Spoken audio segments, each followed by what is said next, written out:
Python में आज हमारा टॉपिक है रेगुलर एक्सप्रेशंस कि रेगुलर एक्सप्रेशंस क्या होते हैं और इनको हम किस लिए यूज कर सकते हैं। A regular expression is a special sequence of characters that helps you match or find other strings or set of strings. It is useful to extract information from text such as code, files, etc. तो regular expressions क्या होंगे जो आपके already कोई strings है, string में आपको कोई पैटर्न सर्च करना है कि ये पैटर्न हमारे स्ट्रिंग में एग्जिस्ट कर रहा है या नहीं कर रहा, तो उस पैटर्न का कोई यूज भी हो सकता है। एग्जाम्पल के तौर पे हम लोग समझते हैं कि सपोज कोई स्टूडेंट है जिसका रोल नंबर है, तो यूजली जो रोल नंबर है वो एनकोडेड होते हैं कि उसमें ही उसके कोर्स का कोड भी होता है रोल नंबर के अंदर, उसके इंस्टीट्यूट का कोड भी होता है और लास्ट के 2 या 3 डिजिट रोल नंबर के अपने होते हैं। तो शुरू में यूजली रोल नंबर में उसका बैच रखा जाता है कि कौन से बैच में उसका एडमिशन हुआ था, फिर इंस्टीट्यूट कोड होता है, फिर ब्रांच कोड होता है, उसके बाद रोल नंबर। इन सभी चीजों को मिला के एक पैटर्न बना होता है जिसको हम लोग रोल नंबर बोल देते हैं। तो पर्टिकुलर किसी रोल नंबर में से ये एक्सट्रैक्ट करना हो कि ये कंप्यूटर इंजीनियरिंग का रोल नंबर है या नहीं है, तो हम क्या करेंगे, रेगुलर एक्सप्रेशंस को यूज करेंगे। हम सर्च पैटर्न लगाएंगे कि ये पैटर्न इस एग्जिस्टिंग स्ट्रिंग में है या नहीं है। अगर फाउंड है, मान लो हम कंप्यूटर सीओई फाइंड करें पर्टिकुलर पैटर्न में, तो इसका मतलब ये स्टूडेंट सीओई का या कंप्यूटर इंजीनियरिंग का स्टूडेंट है। तो इस तरह का आपको सर्च करना हो तो हम लोग क्या करते हैं, रेगुलर एक्सप्रेशंस को यूज करते हैं। A regular expression is a sequence of characters that forms a search pattern. Regular expressions can be used to check if a string contains the specified search pattern. ये आपको check करना है कितनी बार है, ये भी आप चेक कर सकते हो कि किसी स्ट्रिंग में या मल्टीवर्ड स्ट्रिंग है कि पर्टिकुलर सब स्ट्रिंग एग्जिस्ट कर रहा है या नहीं कर रहा, या किसी पर्टिकुलर स्ट्रिंग को आपको स्प्लिट करना है। स्प्लिटिंग जैसे मैंने कहा कि सपोज कोई रोल नंबर है स्टूडेंट का, उसको स्प्लिट करना है कि उसका ईयर अलग हो जाए, उसका पॉलिटेक्निक या उसके कॉलेज का जो कोड है वो अलग हो जाए, तो उसकी ब्रांच का जो कोड है अलग हो जाए, उसमें से रोल नंबर अलग हो जाए, क्योंकि हमें अलग अलग पर्पस हो सकते हैं कि रोल नंबर में से हमें इंफॉर्मेशन को एक्सट्रैक्ट करना है। तो हम क्या करेंगे, स्ट्रिंग को स्प्लिट करेंगे, स्प्लिट यानी ब्रेक कर देंगे आगे सब स्ट्रिंग में।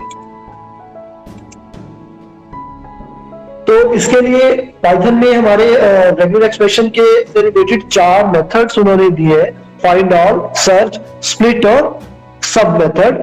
तो अगर आपको इनमें से कोई भी रेगुलर एक्सप्रेशन का कोई भी मेथड आपके प्रोग्रामिंग में यूज कर रहे हैं, तो आपको एक RE नाम का मॉड्यूल है जो इंपोर्ट करना पड़ता है, RE फॉर रेगुलर एक्सप्रेशन। तो शुरू में आपको लिखना है इंपोर्ट RE, उसके बाद आप इनमें से गिवन मेथड्स को यूज करोगे और साथ में कुछ हमारे पास कैरेक्टर क्लासेस हैं और मेटा कैरेक्टर्स हैं, उनके कॉम्बिनेशन से आप सर्च पैटर्न वाला काम अपना कर सकते हो। तो आज अभी इस सेशन में हम लोग इन 4 मेथड्स के बारे में बात करेंगे और इनको यूज करके देखेंगे कि ये यूज कैसे होते हैं। तो इनमें सबसे पहला है हमारा find all function. Find all function क्या करता है कि आपको बताता है कि गिवन स्ट्रिंग में ये पैटर्न है या नहीं है। जैसे मान लो एग्जांपल के तौर पे आप लोग देखो, मैंने एक स्ट्रिंग लिया है, स्ट्रिंग का नाम लिया है str, इसमें मैंने लिख दिया हेलो वर्ड हेलो। ठीक है, ये स्ट्रिंग ले लिया मैंने, मल्टी वर्ड स्ट्रिंग है, हेलो वर्ड हेलो, 3 वर्ड्स है इसमें। शुरू में मैंने दिया इंपोर्ट RE मॉड्यूल को मैंने इंपोर्ट कर लिया, उसके बाद स्ट्रिंग प्रोवाइड किया, उसके बाद एक वेरिएबल ले लिया मैचिस। आप जो मर्जी ले सकते हो XYZ, मैंने एक मैचिस नाम का वेरिएबल लिया है, matches is equal to RE dot find all, क्योंकि फाइंड ऑल मेथड है इसका RE का, तो RE डॉट फाइंड ऑल, और उसको ब्रैकेट में हमने दे दिए रिक्वायर्ड पैरामीटर्स। पहला पैरामीटर क्या दिया, हेलो दिया है, ये वो पैरामीटर है the string to be searched, कि ये जिस स्ट्रिंग को हमने सर्च करना है, कोमा जिसमें सर्च करना है। तो सर्च किसमें करना है हमने, str में, और सर्च किसको कर रहे हैं हमने, हेलो को करना है। तो उसके बाद हमने मैचेस को प्रिंट कर दिया।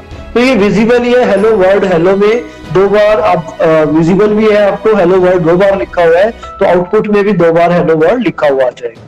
अगर मान लो ये पैटर्न होता हेलो वर्ड होता सिर्फ, ठीक है, हेलो वर्ड के बाद मैंने हेलो ना लिखा होता, तो अब इस प्रोग्राम को रन करेंगे तो ये सिंगल टाइम में हेलो वर्ड को सब आपके स्ट्रिंग के जो हेलो वर्ड को एक्सट्रैक्ट करके प्रिंट कर देगा।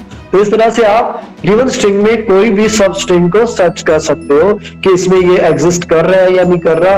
मान लो ना कर रहा हो तो एक एम्प्टी ब्रैकेट प्रिंट हो जाएगी। उसके बाद सेकंड है search function. The search function searches the string for a match and returns a match object if there is a match. इसका एग्जांपल देखते हैं। मैंने एक टेक्स्ट नाम का स्ट्रिंग लिया है, टेक्स्ट नाम का वेरिएबल लिया है, उसमें THE एक स्ट्रिंग ले लिया, एक छोटा सा स्ट्रिंग लिया है। उसके बाद दिया मैंने x is equal to RE.search। RE क्या है हमारा मॉड्यूल का नाम है रेगुलर एक्सप्रेशन के, और उसके हम सर्च मेथड को कॉल कर रहे हैं। पहला पैरामीटर दिया मैंने e, उसके बाद txt दे दिया। txt में हमारा स्ट्रिंग स्टोर्ड है। स्ट्रिंग मैंने छोटा लिया है ताकि आपको बात इसमें और क्लियर हो जाए। उसके बाद हमने दिया प्रिंट x। अब आउटपुट देखो, ये बता रहा है कि हमारा जो THE में e है वो कौन सी पोजीशन पे है। तो आउटपुट क्या आ रहा है, देखो नीचे देखो, स्पैन इज इक्वल टू 2,3, यानी 2 सर्चेस के बाद, 2 बार सर्च करने के बाद ये मिला कहां पे, 3rd पोजीशन पे। मान लो टी हमारा स्ट्रिंग होता THE एंड देन होता और हम m को सर्च करते, तो यहाँ क्या 4 3 बार सर्च करने के बाद 4th पोजीशन पे यहाँ पे कैरेक्टर मिल गया। इसी तरह से हमारा नेक्स्ट मेथड है स्प्लिट मेथड। स्प्लिट मेथड क्या करते हैं कि गिवन मल्टी वर्ड स्ट्रिंग को लिस्ट में कन्वर्ट कर देता है, सब स्ट्रिंग्स में कन्वर्ट कर देता है। तो इसके लिए भी हमें RE नाम के मॉड्यूल को इंपोर्ट करना है, इंपोर्ट RE। उसके बाद मैंने एक वेरिएबल ले लिया text is equal to computer engineering word, ये मल्टी वर्ड मैंने स्ट्रिंग दिया है। उसके बाद दिया x is equal to RE.split, तो हमने RE नाम के मॉड्यूल का स्प्लिट मेथड यहाँ पे कॉल किया और ब्रैकेट में हमने उसको रिक्वायर्ड पैरामीटर दिए। पहला पैरामीटर हमेशा वही होता है जिसपे जो काम हमने करना होता है, और दूसरा जो हमारा गिवन स्ट्रिंग होता है। हमने क्या करना है कि इस स्ट्रिंग में जहां पे भी ब्लैंक है वहां से स्ट्रिंग को ब्रेक करना है। तो आप देख पा रहे हो कंप्यूटर इंजीनियरिंग वर्ड, कंप्यूटर के बाद स्पेस बार है यानी ब्लैंक स्पेस है, व्हाइट स्पेस बोलते हैं। उसके बाद इंजीनियरिंग है, उसके बाद फिर ब्लैंक है, व्हाइट स्पेस है, फिर वर्ड है। तो ये क्या करेगा, आपकी एंटर्ड स्ट्रिंग में जहां पे भी स्लैश है या व्हाइट स्पेस है वहां से स्ट्रिंग को ब्रेक कर देगा और एक नई लिस्ट क्रिएट कर देगा जिसमें 3 मेंबर होंगे, कंप्यूटर, इंजीनियरिंग और वर्ड। क्लियर ये? तो स्प्लिट मेथड क्या करता है, गिवन स्ट्रिंग को आगे सब स्ट्रिंग्स में ब्रेक करता है, स्प्लिट करता है। उसके बाद हमारा एक सब फंक्शन है sub, तो ये भी हमारा 4th फंक्शन है RE मॉड्यूल का। इसको यूज करना हो तो आपको क्या करना है, इंपोर्ट RE लिखना है। वैसे ही यहाँ पे भी मैंने स्ट्रिंग वही ले लिया है txt is equal to computer engineering word. तो ये क्या करता है, बेसिकली हमारे जो गिवन स्ट्रिंग में एक पर्टिकुलर कैरेक्टर को नए कैरेक्टर से रिप्लेस करता है। ठीक है, the sub function replaces the matches with the text of your choice. तो मैंने ये दिया x is equal to RE.sub, तो RE क्या है, मॉड्यूल का नाम है और सब हमारे मेथड का नाम है। मैंने दिया e, सेकंड वेरिएबल दिया m, थर्ड दिया मैंने टेक्स्ट। txt में तो क्या हमारा एंटर्ड स्ट्रिंग है, तो वो कह रहा है कि एंटर्ड स्ट्रिंग में जहां जहां पे e है वहां पे m कर दो। तो अब आउटपुट चेक करो, आउटपुट पे देखो कंप्यूटर में CUMPUT e के बाद आउटपुट में क्या आ गया, m आ गया, फिर r। इंजीनियरिंग में भी जहां जहां पे e था वहां पे m रिप्लेस हो गया। तो इस तरह से इस मेथड को यूज करके आप जो गिवन स्ट्रिंग है उसके किसी पर्टिकुलर कैरेक्टर को नए कैरेक्टर के साथ रिप्लेस कर सकते हो। ये थोड़ा यूजफुल उस केस में हो सकता है, मान लो आपने एडमिशन लिया कंप्यूटर इंजीनियरिंग में, आपके रोल नंबर में मान लो 4th और 5th डिजिट था, आपकी ब्रांच का कोड था 08, और अब आपने कुछ टाइम के बाद काउंसलिंग में आपने जो आपकी ब्रांच है जो आपने चेंज कर ली, ठीक है, अब कोड हो जाएगा 10। तो हम क्या करेंगे, आपके गिवन स्ट्रिंग में 08 को रिप्लेस कर देंगे 10 के साथ, जिससे आपकी नई ब्रांच का नाम क्या हो जाएगा, electronics engineering, electronics and communication engineering.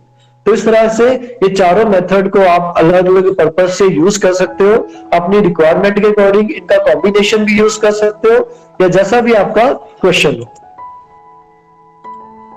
तो अभी इस सेशन में इतना ही है कि हमने आपके 4 मेथड्स देखे हैं जो हमारे रेगुलर एक्सप्रेशंस के मॉड्यूल में डिफाइंड है।